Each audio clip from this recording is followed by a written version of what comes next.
সবাইকে স্বাগত জানাচ্ছি। আমি ফিরোজ তোহা। শুরুতেই সংবাদ শিরোনাম জানিয়ে দেব এই মুহূর্তে হাতে পাওয়া সর্বশেষ গুরুত্বপূর্ণ আপডেট বাংলা সংবাদ। শুরুতেই থাকছে শেখ হাসিনার পতন নিয়ে রিমান্ডপ্রাপ্তদের চাঞ্চল্যকর মন্তব্য।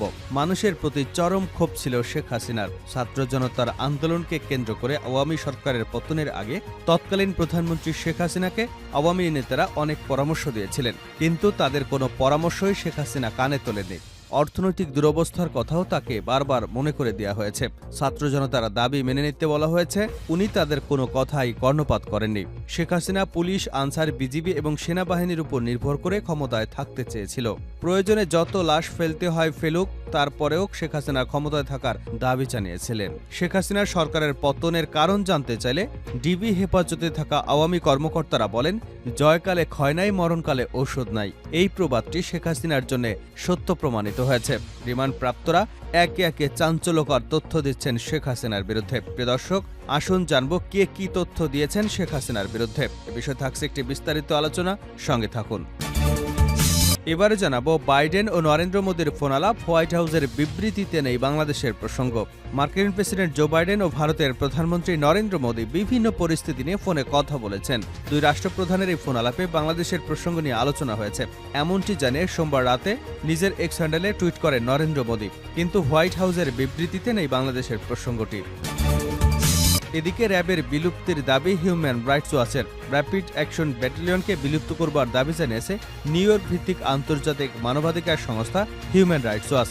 মঙ্গলবার মানবাধিকার সংস্থাটির বরাত দিয়ে এ তথ্য জানিয়েছে বিবিসি। বিবিসির প্রতিবেদনে বলা হয়, হিউম্যান রাইটস ওয়াচের পক্ষ থেকে বাংলাদেশের অন্তর্বর্তী সরকারের প্রধান উপদেষ্টা অধ্যাপক মোহাম্মদ ইউনূসের কাছে র্যাব বিলুপ্ত করবার আহ্বান জানিয়ে একটি খোলা চিঠি দেওয়া হয়েছে। এই চিঠি সংস্থাটি তাদের ওয়েবসাইটে প্রকাশ করেছে। জানাবো ভারত, চীন, যুক্তরাষ্ট্রকে পাশে চায় অন্তর্বর্তী সরকার। বাংলাদেশ থেকে রোহিঙ্গা প্রত্যাবাসন করতে চীন, আমেরিকা এবং ভারতকে পাশে চায় অন্তর্বর্তী সরকার। এ লক্ষ্যে যুক্তরাষ্ট্রের ডিপার্টমেন্ট অব স্টেট চীনের বাংলাদেশের দূতাবাস এবং ভারতীয় হাইকমিশনের সঙ্গে একটি বৈঠকের আয়োজন করতে যাচ্ছে অন্তর্বর্তী সরকার। এর আয়োজক থাকবে বাংলাদেশের উপদেষ্টা কার্যালয়, সমন্বয় করবে স্বরাষ্ট্র মন্ত্রণালয়। আগামী সেপ্টেম্বর মাসে সুবিধাজনক দিনে এই বৈঠকের বিষয়ে প্রধান উপদেষ্টা ড মোহাম্মদ ইউনূস ইতিমধ্যেই সম্মতি দিয়েছেন। জানিয়ে দেব, জাতীয় নির্বাচন নিয়ে বিএনপি চায় রোডম্যাপ, তাড়া নেই জামায়াতের। অন্তর্বর্তীকালীন সরকারের প্রধান উপদেষ্টা অধ্যাপক ড মোহাম্মদ ইউনূস জাতির উদ্দেশ্যে যে ভাষণ দিয়েছেন, ওই ভাষণে বিএনপির সঙ্গে তাদের রাজনৈতিক মিত্র জামায়াতের মতপার্থক্য দেখা দিয়েছে। রাষ্ট্র সংস্কার নিয়ে দু দলের মধ্যে মতের মিল থাকলেও জাতীয় নির্বাচনের রোডম্যাপ নিয়ে তাদের দু ধরনের বক্তব্য উঠে এসেছে।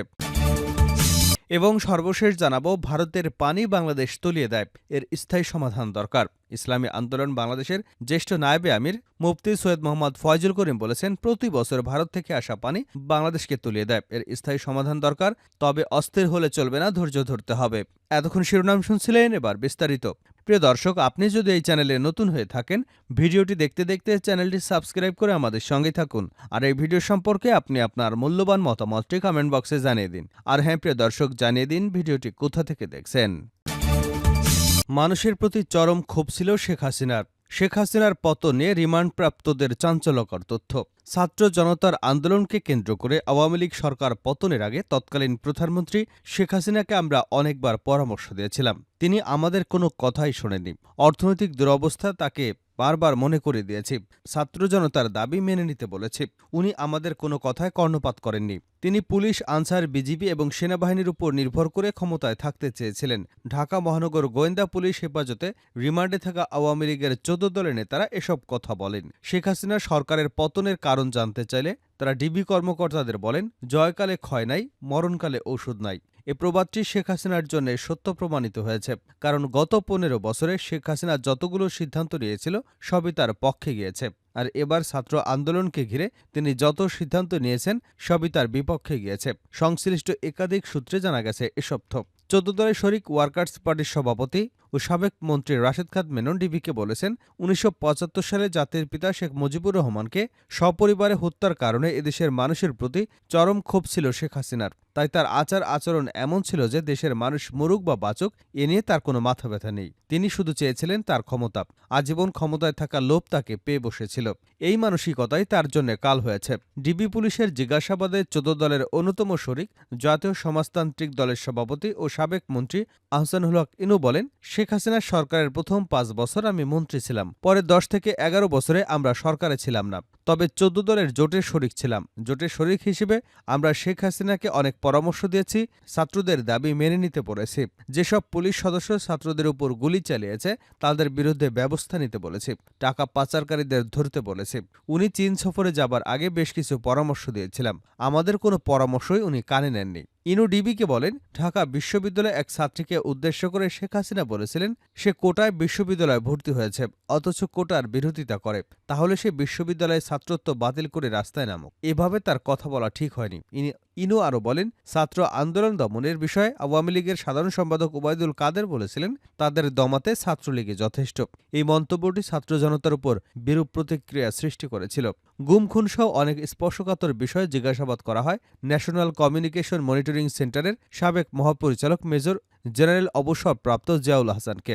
ডিবির জিজ্ঞাসাবাদে তিনি বলেন, আমি নিজ উদ্যোগে কিছুই করিনি, আমাকে যেভাবে নির্দেশনা দেওয়া হয়েছে আমি সেভাবেই কাজ করেছি।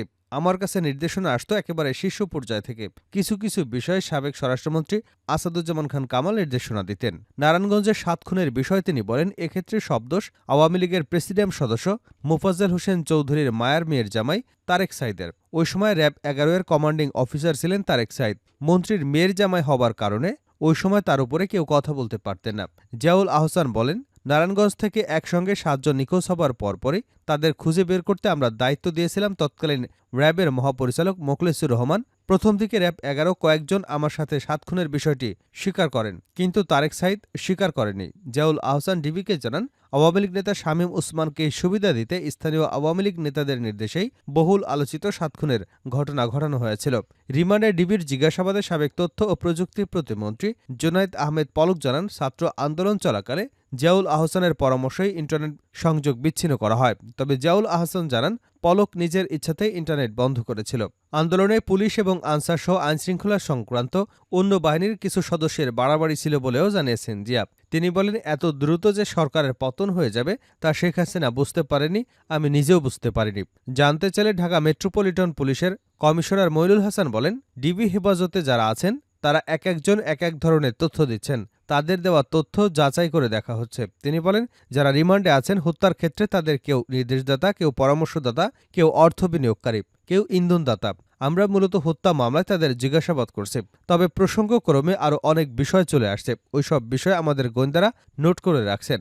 মানি লন্ডারিং সহ আর্থিক যেসব অনিয়ম দুর্নীতির বিষয় উঠে আসছে সেগুলো নিয়ে দুর্নীতি দমন কমিশন এবং ক্রিমিনাল ইনভেস্টিগেশন ডিপার্টমেন্ট ইতিমধ্যেই কাজ শুরু করেছে। র‍্যাবের বিলুপ্তির দাবি হিউম্যান রাইটস ওয়াচের। র্যাপিড অ্যাকশন ব্যাটালিয়নকে বিলুপ্ত করবার দাবি জানিয়েছে নিউইয়র্ক ভিত্তিক আন্তর্জাতিক মানবাধিকার সংস্থা হিউম্যান রাইটস ওয়াচ। মঙ্গলবার মানবাধিকার সংস্থাটির বরাত দিয়ে এ তথ্য জানিয়েছে বিবিসি। বিবিসির প্রতিবেদনে বলা হয়, হিউম্যান রাইটস ওয়াচের পক্ষ থেকে বাংলাদেশের অন্তর্বর্তী সরকারের প্রধান উপদেষ্টা অধ্যাপক মোহাম্মদ ইউনূসের কাছে র‍্যাব বিলুপ্ত করবার আহ্বান জানিয়ে একটি খোলা চিঠি দেওয়া হয়েছে। এই চিঠি সংস্থাটি তাদের ওয়েবসাইটে প্রকাশ করেছে। চিঠিতে বলা হয়েছে, বিগত সরকারের সময় র‍্যাব গুরুত্বপূর্ণ মানবাধিকার লঙ্ঘনের সঙ্গে জড়িত ছিল এবং এসব ঘটনার ক্ষেত্রে তাদের দায়মুক্তি ছিল। র‍্যাব প্রতিষ্ঠার পর থেকে যতগুলো মানবাধিকার লঙ্ঘনের ঘটনা ঘটেছে সেগুলোর তদন্ত করার আহ্বান জানিয়েছে মানবাধিকার সংস্থাটি। চিঠিতে শেখ হাসিনা সরকারের সময় ব্যাপক মানবাধিকার লঙ্ঘনের জন্য র‍্যাবকে অভিযুক্ত করা হয়েছে। র‍্যাবের পাশাপাশি প্রতিরক্ষা গোয়েন্দা মহাপরিদপ্তর বা ডিজিএফআই এর বিরুদ্ধে এ ধরনের অভিযোগ তোলা হয়েছে। বিবিসির প্রতিবেদনে আরও বলা হয়েছে, র‍্যাবের তুলনায় ডিজিএফ এর কর্মকাণ্ড আরও বেশি ধরাছোঁয়ার বাইরে, অর্থাৎ অপ্রকাশ্যে।